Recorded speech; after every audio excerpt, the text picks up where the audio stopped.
The reading of REKLAW RIA, fantasy novel by Melody Rogers Stegehuis, written by Melody Rogers Stegehuis, read by Melody Rogers Stegehuis.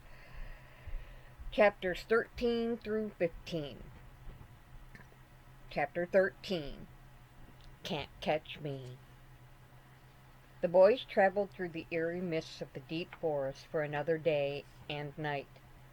They hadn't slept or eaten since Otto's disappearance, wanting only to get out of the forest as fast as possible. They had pretty much given up on finding him. Once in a while one of them would call out his name, only to be answered by silence. How were they going to explain to his parents? Devlin thought for the 100th time. Tosh had been a bundle of nerves since it happened. He jumped at every sound and spooked at every shadow. Devlin was trying his best to be patient, but the constant jitteriness was driving him crazy. All he could do was hope they reached the end of this infernal forest soon, before Tosh lost it for good. He got his wish by the midday, when the trees began to thin out and the sun shone through the canopy in golden shafts of light. The mist disappeared and the air became crisp and clear. A gentle breeze blew, mussing their hair and raising their spirits. They set up camp long before dark. They ate a hearty meal and talked lightheartedly about home and family before falling into a fitful sleep. Tomorrow would be a better day. There was no doubt about it. And it was. Dawn broke on a beautiful morning. The glorious sunrise accompanied them as they packed up camp and followed Talon's "come on" screams through the dew-covered trees. They both felt better than they had in what felt like years. By midday, they were out of the trees altogether. Dismounting, Devlin scanned the vast plain stretching out before them. The mountains loomed large on the horizon, looking almost close enough to touch. "We're almost there, Tosh," Devlin said, pointing towards the mountains. "Yeah, almost there," Tosh repeated shakily. Devlin had to give the guy credit. He had been scared to death the whole journey, and despite his fear, had not turned back or wimped out, as Otto would have put it. He patted Tosh's shoulder with a slight smile and mounted Wind Dancer. "Let's get moving, friend. We still have daylight left." Tosh nodded and climbed into his saddle, grateful for Devlin's understanding. It didn't take long to realize that the mountains were a lot farther away than they looked. After riding for an eternity in the blazing sun and sleeping on the dusty ground, the shimmer of water in the distance was a welcome sight indeed. Devlin guessed that it would be another day or so before they reached the foothills of the mountain and the lake that shimmered there so enticingly. Tosh was all for hurrying along. His skin was already burned a bright pink, and his water skin was almost empty. The thought of swimming in clear blue lake almost made him swoon. Devlin had to agree with him, and they kicked their horses into moving a little faster. They reached the foothills when Devlin said they would, and the lake before them was blue and as sparkling sapphires. It glistened and gleamed as if to say, Come play with me." Pussy willows and tall grasses lined the water's edge, and clumps of aspen trees adorned the countryside in vivid hues of yellow and green. With a whoop and a holler, Tosh said, "Bet you can't catch me. and kicked Thunder into a full gallop before Devlin could react. Laughing, Devlin nudged Wind Dancer into action. She practically flew through the air, and they were racing neck and neck in no time. Within 10 feet of the water's edge, Tosh pulled Thunder to a rearing halt.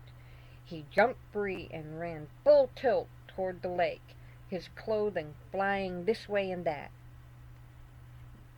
Devlin had just dismounted when Tosh hit the water in an awkward dive, disappearing under the surface.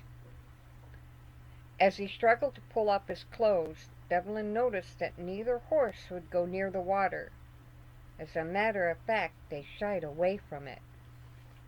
Something wasn't right. But what? Tosh resurfaced in the middle of the lake, shaking water from his hair and laughing out loud. He was just about to holler for Devlin to join him when he saw the look on the other man's face. "What's wrong?" he yelled nervously. "I don't know, but you need to get out," Devlin said calmly. "What? Why?" Tosh asked, spinning in the water. "Listen to me. Just get out of the water," Devlin said with a little less patience. Tosh spun several times more, craning his head, trying to see what the trouble might be. A second later, Tosh disappeared beneath the water and came up screaming, "Something grabbed me! Oh shit! Something grabbed me!" He started beating the water with panicked strokes, trying desperately to get to shore. Devlin watched in horror as a circle of bubbles began to rise around Tosh. The circle began to get smaller and smaller by the second. "Get out! Get out now!" he screamed. Tosh screamed again as he was pulled under. He came up, thrashing the water like a madman, the bubbles boiling higher as they closed in on him. "Help me! Oh, please help me!" he screamed. Devlin raced to Wind Dancer and his saddlebag. Grabbing a piece of rope, he raced back to the water's edge. "Catch this!" he yelled out, throwing the rope as far out as he could. It came up short and he pulled it back, swearing under his breath. His next toss made it to Tosh, and he grabbed for it frantically. Devlin hauled on the rope for all he was worth, praying that he could get Tosh out of the water and away from whatever was in it. Tosh began to laugh hysterically as he started to move through the water.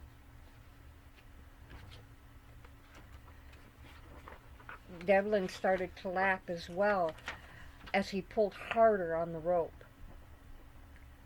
The laughter ended abruptly as the bubbles rose higher and the water began to boil, closing in over Tosh's head.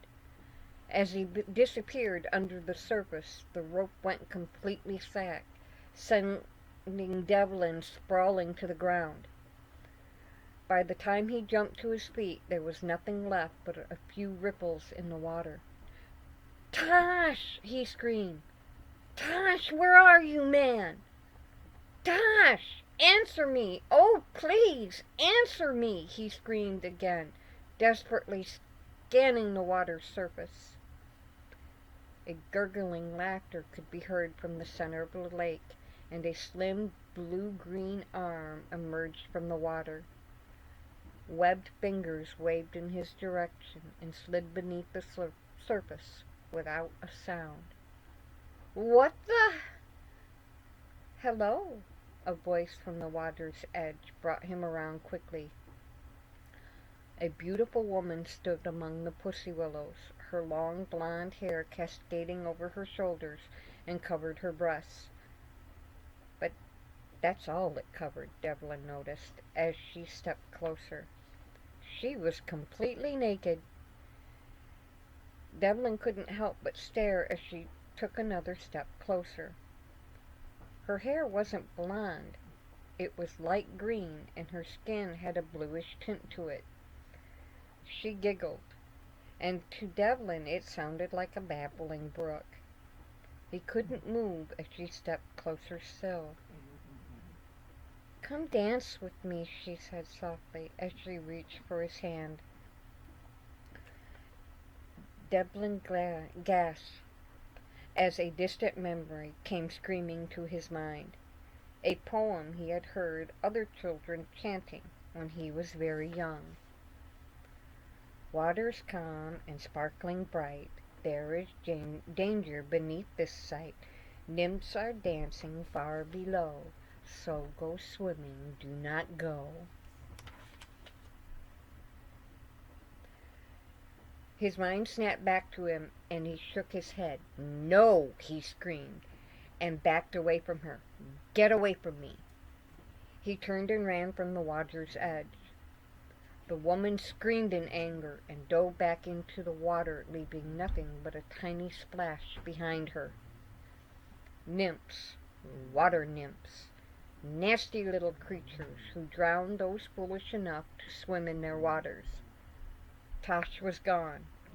They had dragged him to the bottom to be a partner in their morbid little dance.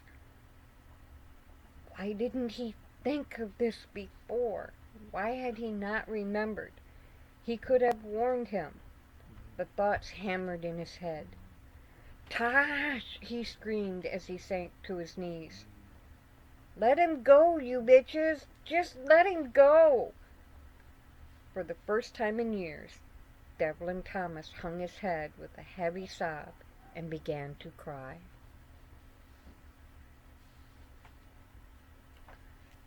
Chapter 14.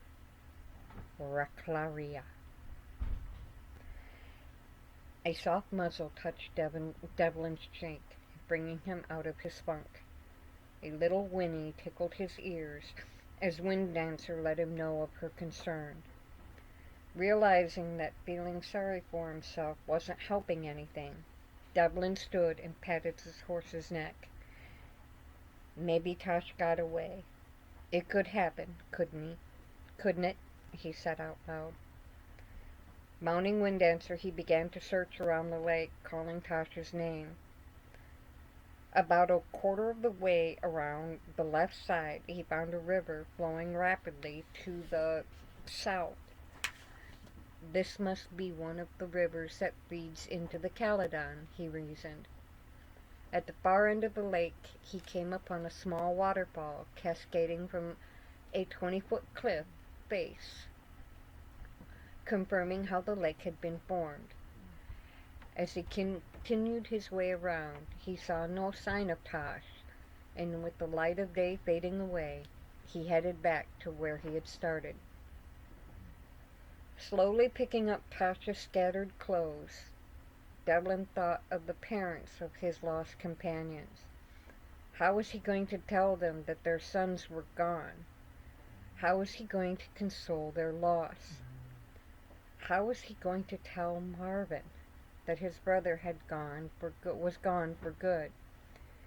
These questions hounded him as he folded the garments and packed them into Thunder's saddlebag. A moment later, Talon's scream pierced the air. The bird landed with a flap of wings on the fallen log near the water's edge. Excuse me. The hawk looked at Devlin with a questioning tilt to his head. Devlin guessed that his feathered companion had been hunting and knew nothing of what happened to Tosh. "Well, it looks like we're on our own," he said as he looked up into the mountains so close at hand. Talon nodded his head as if understanding Devlin's misgivings. Setting up camp well away from water's edge, Devlin was unable to sleep.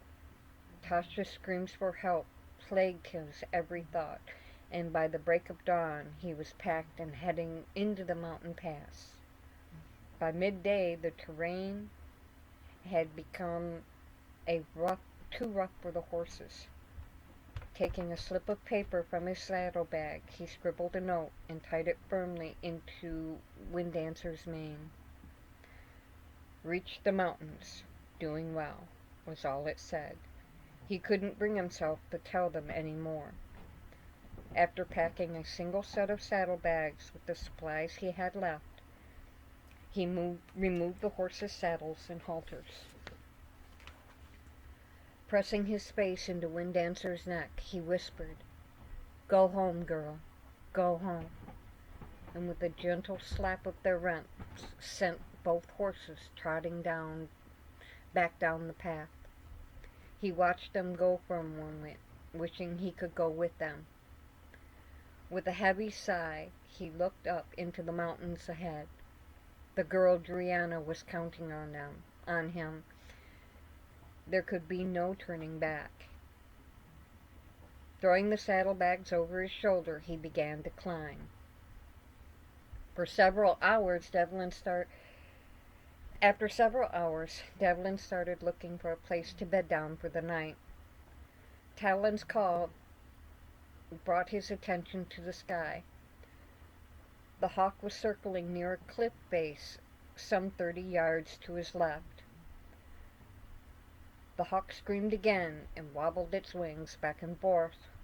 "All right, I'm coming," he said out loud, and headed in that direction. As he reached the spot, he noticed a large cave hidden between two large boulders. He looked up at Tosh, wondering how the bird had known. "Oh well," he muttered as he raised his hand in a salute of thanks and headed toward the cave mouth. The entrance was very tall, at least 20 feet above his head, and at least as wide. The floor was hard-packed and had a few large rocks jutting from it. There was nothing there to indicate an inhabitant, so Devlin moved slowly inside. The cave walls were smooth and the floor was clean and dry. The back of the cave was very dark, but there was no sound or movement in the shadows. Satisfied that the place was safe, Devlin dropped his supplies and went to find some firewood. When he returned, he heard noises inside the cave. Talon was sitting on one of the rocks, chattering and chirping as if he were talking to someone. "Don't tell me he's losing it too," he thought to himself. Dismissing the bird's antics as nonsense, Devlin bent to the task of building his fire. A moment or two later, a low grumbling growl came from the back of the cave, turning Devlin's blood cold and freezing him in place. Glancing ever so slowly towards his saddlebag and the sword that lay across it, he cursed himself for being so stupid. His hand moved instead towards his boot and the knife that he had hidden there. Moving with lightning speed, he pulled the knife and was on his feet, ready to face whatever was about to attack. As he faced the darkness, the rumbling sound came once again, but this time something was different. Something that made Devlin stumble backwards and gasp in disbelief. Words! He heard words in the rumbling noise. "What the?" Devlin stammered, every muscle screaming to turn and run, yet he held his ground. He heard the rumble again, and this time the words were very clear. "Don't be afraid," they said. "I'm a friend." They were spoken in a clear, deep voice, like none Devlin had ever heard. He faced the voice, holding the knife up high. "Who?" was all he managed to say. A pair of enormous yellow eyes appeared from the darkness, followed by a green, scaly face. "Please put down your knife, young man. I will not harm you," the rumbling voice said kindly. "Do as he says, Devlin. It's all right," a second voice said from behind him. This one was higher pitched and spoke rather rapidly. "It's all right, Devlin. Please put the knife down. We will explain. Devlin jerked his head around to see Talon sitting on a rock with his head cocked to one side. Please? He chirped once again. With eyes wide and his jaw nearly hitting the floor, Devlin backed against the wall and slid to the floor. This can't be. This can't be happening, he muttered. Well, it is, said Talon. Let me explain. Excuse me, I'll explain if you don't mind, the rumbling voice interrupted. Well, get on with it then, Talon said rather indignantly, ruffling his feathers and squawking loudly. The yellow eyes looked at the bird and the green face grinned in amusement. First of all, I think introductions are in order. This rather rude little fellow is Talon, in case you didn't know. The creature in the darkness stepped a little farther into the light. And I am a REKLAW RIA. But you can call me Rex. Devlin could barely comprehend what he was seeing. The creature was huge, with a snake-like neck and large chest. His scales were greenish-yellow, and his wings were a dark green in color. Dragon! Was all he could stammer as he looked up into the creature's face. Yes, Devlin, I'm a dragon. But not all of us are the loathsome creatures man has come to believe we are. The creature lay down and crossed his front paws in front of him. Devlin could only stare at the huge claws that glistened in the waning sunlight. Let me tell you a story, my boy, Rex began. Long ago, all creatures spoke a common language, including man. Everyone, man and animal alike, understood the ways of nature and that life and death were all part of it. But man became greedy and started killing without mercy, taking more than what he needed to survive. It became a sport to him, and the other animals began to fear him. Talon squawked loudly and nodded his head in agreement. He's right, you know, he said enthusiastically. If I may, Rex said, looking at Talon rather crossly. Well then, the animals turned to the dragons for help. My forefathers suggested that man be excluded from the common language, making it harder for him to find his prey. This worked quite well, but over the years it has left man ignorant of the ways of nature and its creatures. There are, however, a select few who are born with the gift to speak the common language. The girl you are trying to rescue is one of them. Devlin started at this and asked, how do you know? How do you think, stupid? Talon squawked, cocking his head to one side. Let's not be rude, shall we? Rex sighed. To continue, Talon has told me of Driana's plight and of the disappearance of your comrades. Driana is very special, so I am offering my help in her rescue.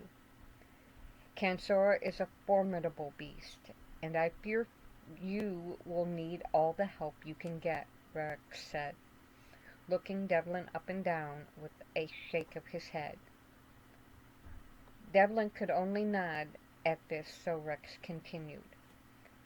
In order to do this, Rex nodded towards Talon, who gave a little bow, decided that you needed to be given the gift as well. It seems you've had it all along and just didn't know it. I have? Devlin stuttered. Talon broke in and said, I've been trying to talk to you since we started out, but you just weren't getting it.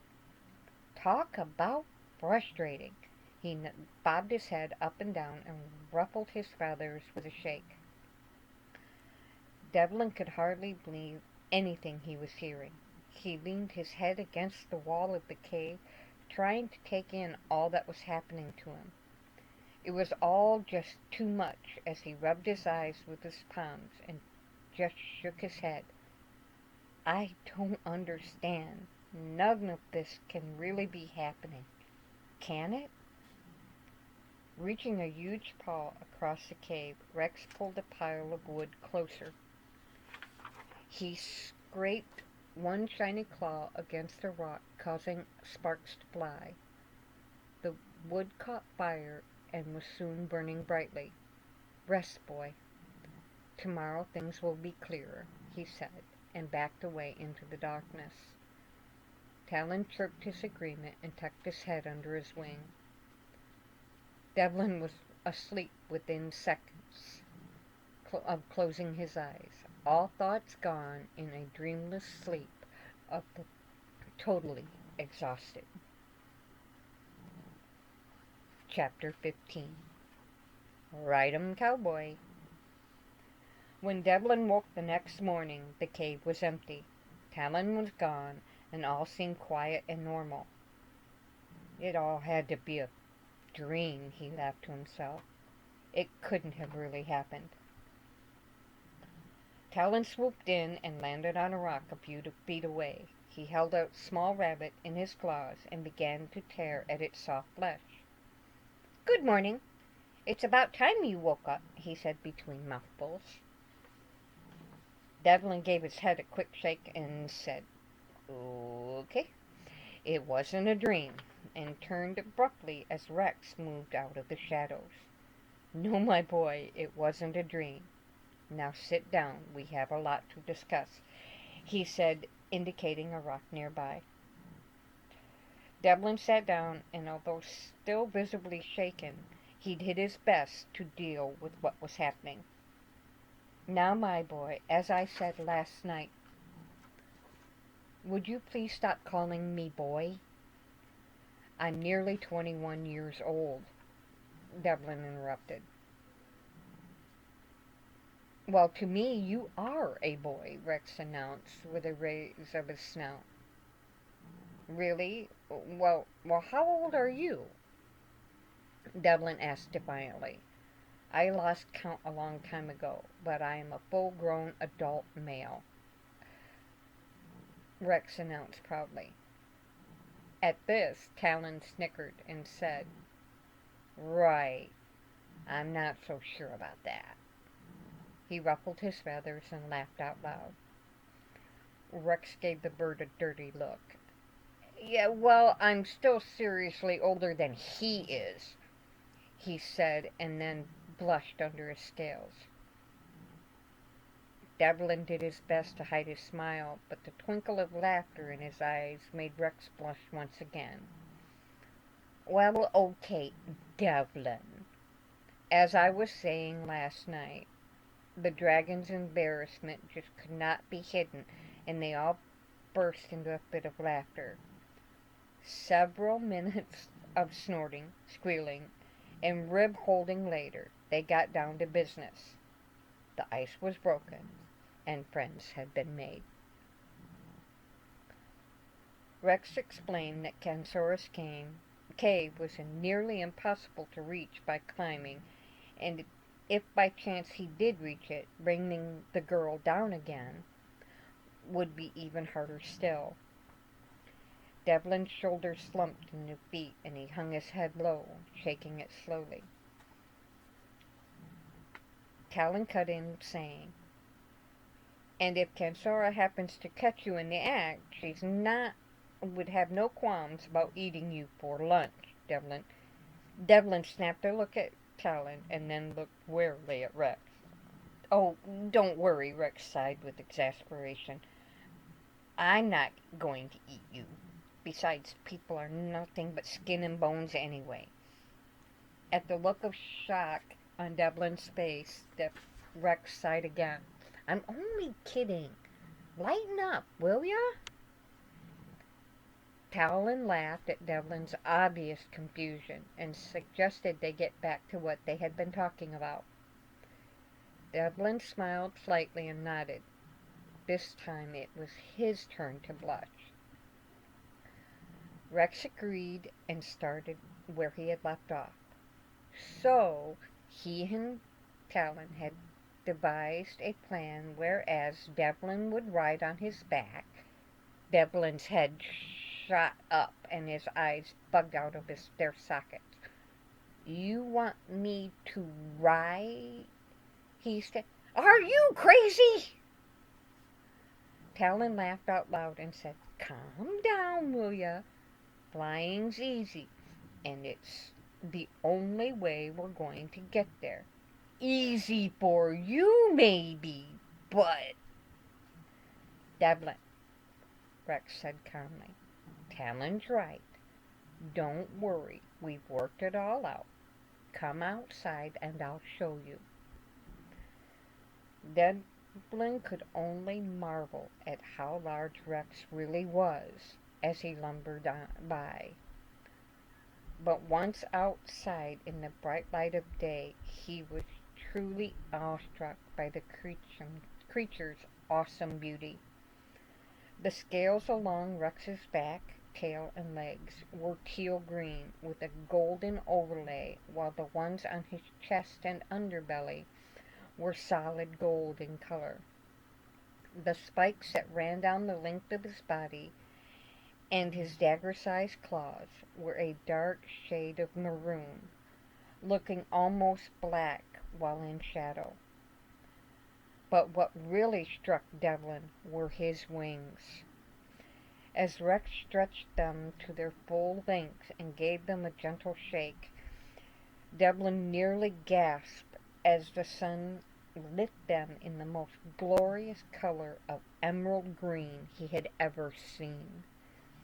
The look on Rex's face was a bit too smug as far as Devlin was concerned, but he let it slide and waited quietly.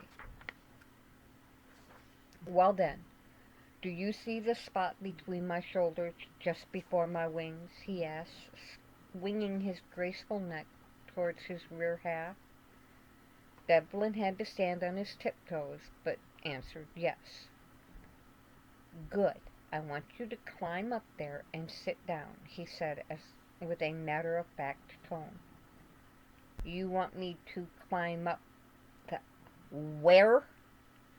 Devlin did a double-take and gave Rex an "are you joking" look. "Oh, come on, nothing's going to happen. I just want to see how it feels," Rex said, trying hard to sound reassuring. "I promise." Devlin looked at him dolefully and muttered, "Nothing better happened," as he walked toward the dragon's side. Reaching up as far as he could, he announced, "I can't reach that far," and began to back away. "Use my foot as a stepping stone," Rex huffed, losing a bit of his patience. Are you sure? Just do it already and get your butt up there," Rex snapped, and then smiled apologetically. "I'm sorry," he said with a blush. Talon had been watching the whole affair from on top of a boulder outside the cave. If birds could cry tears of laughter and roll helplessly on the ground, he would have been. His squeals and screams could be heard for miles away. After a lot of huffing and puffing, Devlin was finally seated where Rex had wanted him to be. His butt had barely touched Rex's back when he heard, "Hold on!" He barely had time to grab a hold of one of Rex's spikes before the dragon began to run, bumping him around like a rag doll. "What?" was all he could get out before the emerald rings spread to their full length and Rex leapt into the sky. "I'm going to die. I just know it," he thought to himself. "This crazy-ass dragon is going to kill me," he muttered. If I get out of this alive, I am going to kill him. No doubt about it, I'm going to kill him. With his eyes closed tightly and his breath coming out in short pants, he hugged the spike for dear life. It took several minutes before he dared open his eyes, which to his opinion was a very bad idea. Rex soared above the mountains at a dizzying height, which made Devlin sick to his stomach and weak in the knees. He hugged the spike even tighter and screamed like a little girl. "Oh, come on, you sissy! It's not that bad," he heard from about 3 feet away. Talon was enjoying this entirely too much. If he had dared to let go even a little bit, he would have knocked the annoying little shit right out of the sky. It was 100 years before Rex finally returned to the cave and landed with a thud. At least that's the way it felt to Devlin. He was off the dragon's back and kissing the first rock he came to before Devlin had time to fold his wings. A split second later he was in Rex's face, finger wagging and voice squeaking. "What the hell was that?" he squealed. "You said nothing would happen. You promised." "I'm sorry, Devlin, but I had to. Think about it. We don't have much time. Would you have gotten on otherwise?" Devlin just scowled at it. "I didn't think so," Rex said, and walked into the cave, leaving Devlin fuming where he stood. Talon swooped in and landed on a boulder overhead. "So how was it?" he asked, trying hard to keep laughter from his voice.